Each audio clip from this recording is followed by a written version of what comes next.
भगवन्निम्बार्कमुनीन्द्राय नमः। श्रीमद्भगवद्भक्तेभ्यो नमः। श्रीमद्हंससमारभ्य सनकादिकमध्यमाम्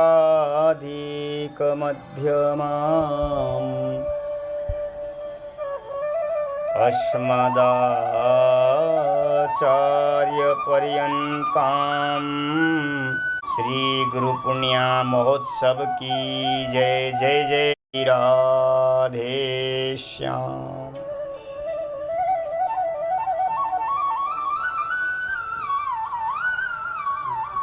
श्री राधा सर्वेश्वर ठाकुर की अनुपम कृपा, सद्गुरुदेव भगवान की अनुपम कृपा से श्रीधाम वृंदावन में विराजमान होकर के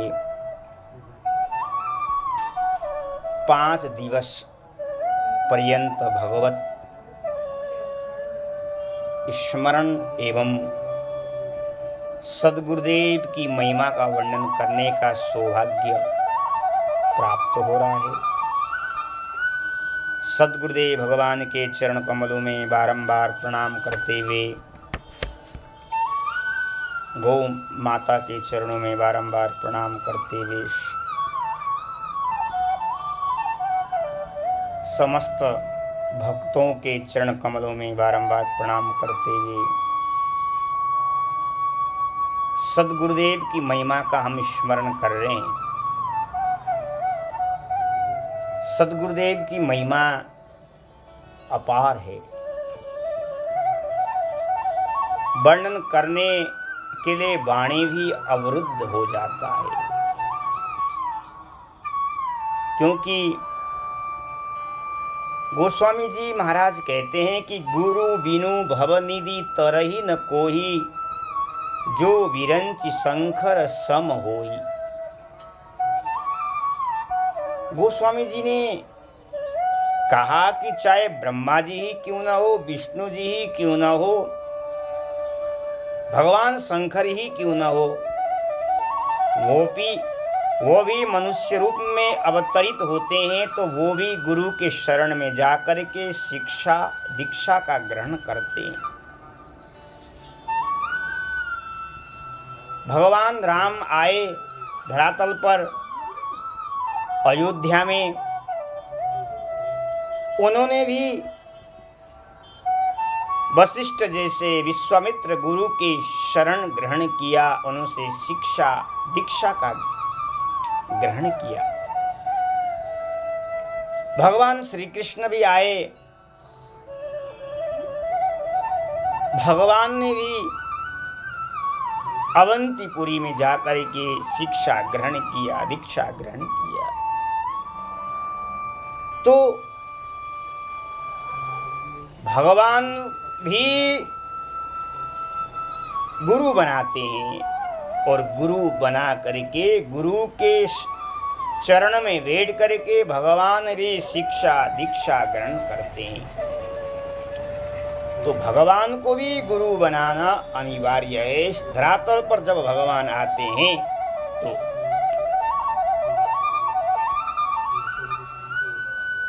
क्योंकि गुरु के बिना भवसागर से पार होना असंभव है। कोई मनुष्य भवसागर से पार होना चाहता है,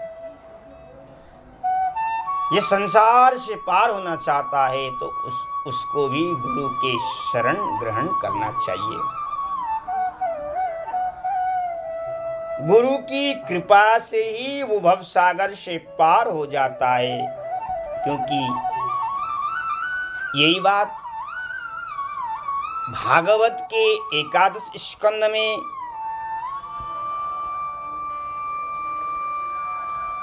20 अध्याय में 17वां श्लोक में वर्णन आता है कि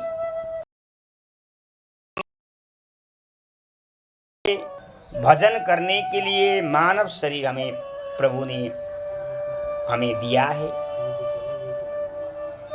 और ये मनुष्य शरीर क्या है? एक नाव है। मनुष्य शरीर क्या है? नाव है, नौका है। और इस नौका को चलाने वाले सद्गुरुदेव होते हैं। मनुष्य शरीर को चलाने वाले सद्गुरुदेव होते हैं। इसलिए भागवत में गुरु को कर्णधार कहा गया है।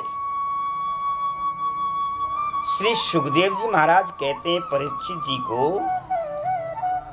सुखदेव जी महाराज कह रहे हैं परीक्षित, मनुष्य शरीर नौका है और इस नौका को चलाने वाला गुरु केवट है। कहते निर्देह माध्यम सुलभम सुकल्पम पल्लवम सुकल्पम गुरु कर्णधारम मायानुकूलेन नवस्वतेरितम् पुमान् भवाब्धिं नतरेश आत्मा। मनुष्य शरीर को चलाने वाला नौका मेरे सद्गुरुदेव है।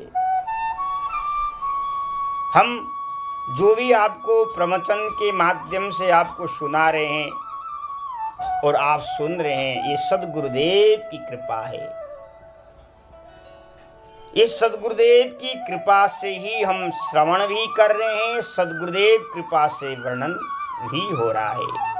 तो हमारे सारे इंद्रियों को, हमारे वाणियों को चलाने वाला कौन है? मेरे सद्गुरुदेव है। गुरु की कृपा से ही हम बोल रहे हैं। मेरे वाणी में वो बैठे हुए हैं और आपके कानों में भी वही बैठ करके श्रवण कर रहे हैं। तो गुरु कर्णधार हैं। तो ये मनुष्य शरीर भगवत प्राप्ति के लिए भगवान ने हमें दिया है और इसी मनुष्य शरीर से ही हमें भगवान को प्राप्त करना है। लेकिन भगवत प्राप्ति कब होगी? भगवान का साक्षात्कार कब होगी? सुखदेव जी महाराज कहते हैं गुरु को कर्णधार बनाओ, गुरु को केवट बनाओ। गुरु जब केवट बन करके तुम्हारे शरीर को चलाएगा, चलाते चलाते इस संसार से पार करके भगवत धाम को भेजेगा। जैसे हम गंगा जी को पार करना चाहते हैं तो केवट का आश्रय लेते हैं, जमुना जी को पार करना चाहते हैं तो एक केवट के आश्रय लेकर के हम पार हो जाते हैं। ऐसे ही ये भवसागर है। इस भवसागर को पार करना कोई चाहता है तो सद्गुरुदेव को कर्णधार बनाओ और सद्गुरुदेव कर्णधार केवट बना करके तुम्हें इस संसार को चलाते चलाते भगवत धाम तक पहुंचाएगा। इसलिए सद्गुरुदेव की कितनी महिमा है।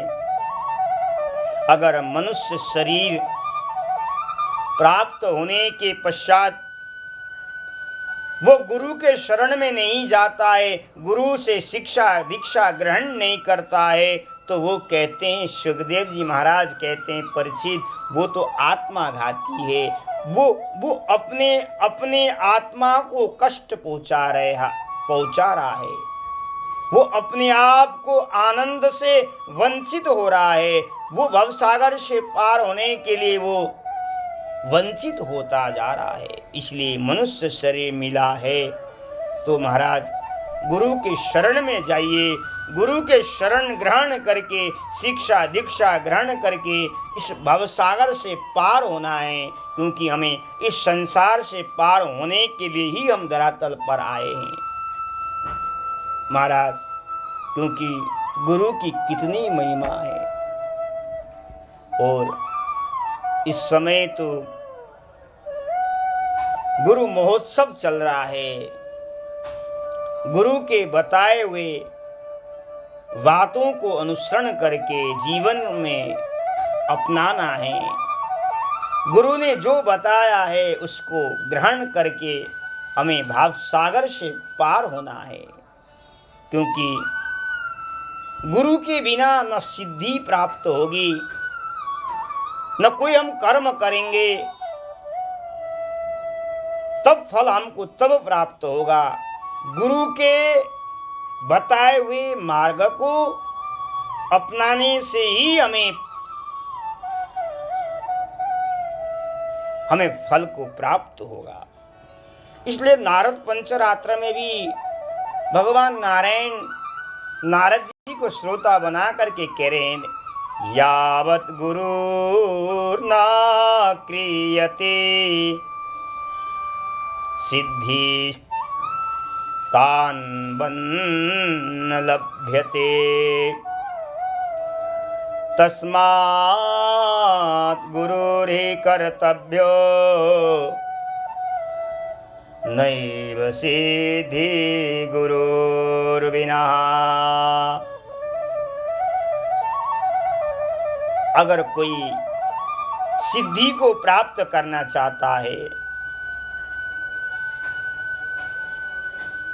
कोई ज्ञान को प्राप्त करना चाहता है, वैराग्य को प्राप्त करना चाहता है, तो गुरु उसको बनाना अनिवार्य है।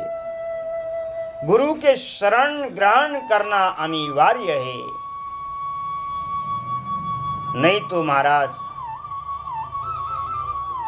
उसके जीवन में न भगवत प्राप्ति होगी, न उसके जीवन में सिद्धि की प्राप्ति होगी। इसलिए हमें गुरु बनाना चाहिए। सद्गुरुदेव की महिमा कितनी अपार है। हमें जो भी परमार्थी ज्ञान प्राप्त हो रहा है, हमारा मन बिहारी जी के चरणों में बढ़ रहा है, लग रहा है, ये मेरे सद्गुरुदेव की कृपा है। गुरु की कृपा से ही हमें प्राप्त हो रहा है। थोड़ी देर बैठ करके हम ठाकुर सेवा करते हैं, थोड़ी देर हम बैठ करके प्रवचन करते हैं, थोड़ी देर बैठ करके हम भगवत नाम का आश्रय लेते हैं, ये किसका फल है? इस सद्गुरुदेव का फल ही है। ये सद्गुरुदेव की फल के द्वारा ही हम इस सेवा में संलग्न हैं, हम ये सेवाओं को कर रहे हैं। क्योंकि शिष्य का मंगल तब होगा गुरु कृपा ही केवलम। इस कलयुग में तो गुरु ही कृपा है। गुरु के कृपा बिना आज जितने भी भक्त हुए वो गुरु कृपा से ही भगवान को प्राप्त किया है। हम बांके बिहारी जी महाराज के दर्शन करने जाते हैं। महाराज बांके बिहारी जी को प्रकट करने वाले मेरे ठाकुर, मेरे स्वामी हरिदास जी महाराज है, उन्होंने भी अपने गुरु के शरण ग्रहण करके गुरु के मार्ग में अपना करके उन्होंने मेरे बांके बिहारी जी को प्रकट किया था। आज उनको जो भी मिला गुरु की कृपा से मिला। इसलिए सद्गुरुदेव की महिमा अपार है, कहां तक वर्णन किया जाए महाराज। इसलिए दत्तात्रेय महामुनि कहते हैं, मैंने भी अपने जीवन में शिक्षा गुरु 24 गुरु बनाया है। आहा महाराज, आप 2 दिन से लगातार श्रवण कर रहे हैं। दत्तात्रेय महामुनि कहते हैं, हे यदु महाराज, भगवान इधर श्री कृष्ण प्रभु उद्धव को कहते हैं कि हे उद्धव, दत्तात्रेय महामुनि ने हाथी को भी गुरु बनाया है।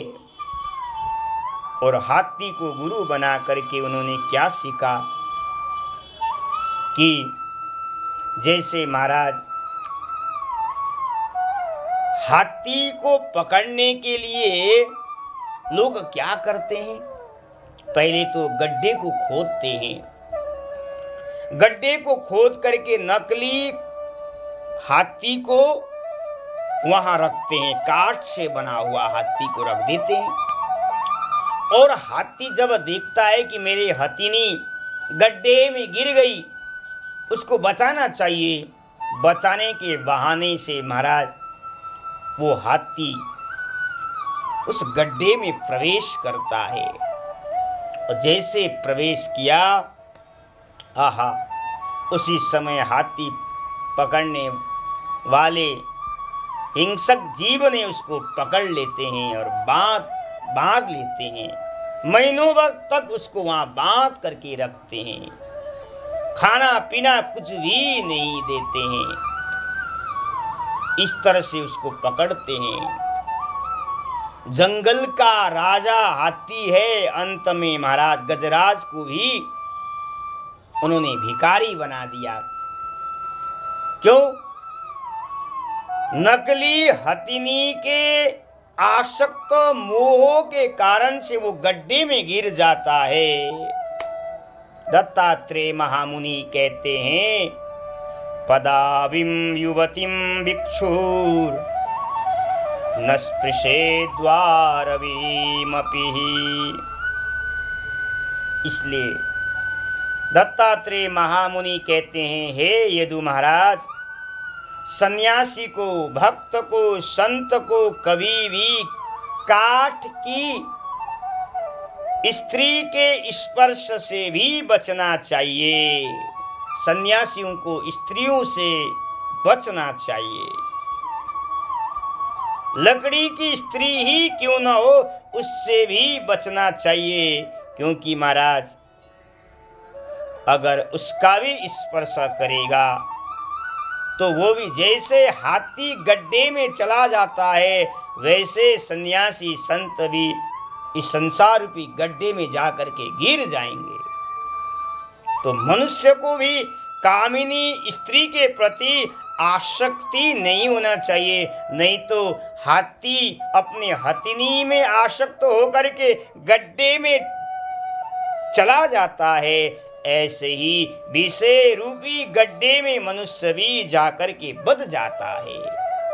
दत्तात्रेय महामुनि कहते हैं, मैंने हाथी से यही सीखा है। आहा, सन्यासी को स्त्री से दूर रहना चाहिए, नारियों से दूर रह करके भगवान का भजन करना चाहिए। और दत्तात्रेय महामुनि कहते हैं, मैंने भ्रमर को भी गुरु बनाया। भ्रमर सारग्राही होता है। भ्रमर सब जगह से जाकर के सार ग्रहण करता है, केवल सार को ग्रहण करता है भ्रमर। उसी प्रकार मनुष्य को भी सब जगह निरर्थक वस्तुओं का त्याग करके इस संसार में जो सार है उसी को ही ग्रहण करना चाहिए। ये भ्रमर से मैंने सीखा। भ्रमर केवल सार को ही ग्रहण करता है। इस संसार में जो त्यागने वस्तु है उसको त्यागना चाहिए, और जो अपनाने की वस्तु है उसको अपना करके अपने जीवन में धारण करना चाहिए। ये मैंने भ्रमर से सीखा है, दत्तात्रेय महामुनि कहते हैं। दत्तात्रेय महामुनि कहते हैं, मैंने हरिणी को भी गुरु बनाया है, हिरणी को भी गुरु बनाया, हिरणी को भी गुरु बनाया। जो हिरण होता है वो संगीत का बहुत प्रेमी होता है। और हिरण को लोग कैसे पकड़ते हैं महाराज? हिरण पकड़ने वाले शिकारी जब जंगल में जाते हैं, सुंदर संगीत का प्रयोग करा करके उसको बांधते हैं, उसको पकड़ लेते हैं। क्योंकि वो हिरण संगीत का प्रेमी होता है, संगीत का प्रेमी होता है। संगीत सुनने की बहाना से वो चला जाता है और उसको शिकारी पकड़ करके महाराज उसको बांध लेते हैं। महाराज इसीलिए ग्राम्य गीतम न शृणुयात् यति बनचर क्वचित् शिक्षेत हरिणात् बद्धान् मृगयोर्गीत मोहितान्।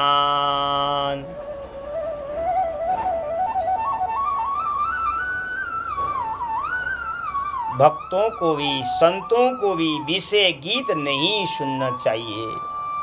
ग्राम्य गीतम न शृणुयात् यति बनचर क्वचित। ग्राम्य गीत को नहीं सुनना चाहिए, संसारी गीत को भक्तों को नहीं सुनना चाहिए। नहीं तो महाराज जैसे हिरण संगीत को सुनकर के बध जाता है, ऐसे ही संसारी गीत सुन जाओगे तो विषय रूपी बहेलिया तुम्हें भी पकड़ लेगा।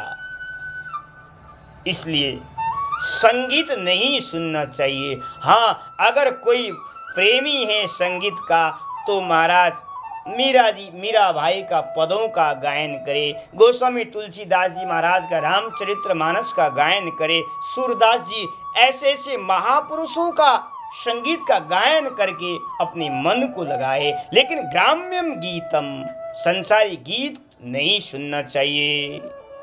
इसलिए मैं दत्तात्रेय महामुनि कहते हैं, मैंने हिरण से यही सीखा कि गीत नहीं सुनना चाहिए।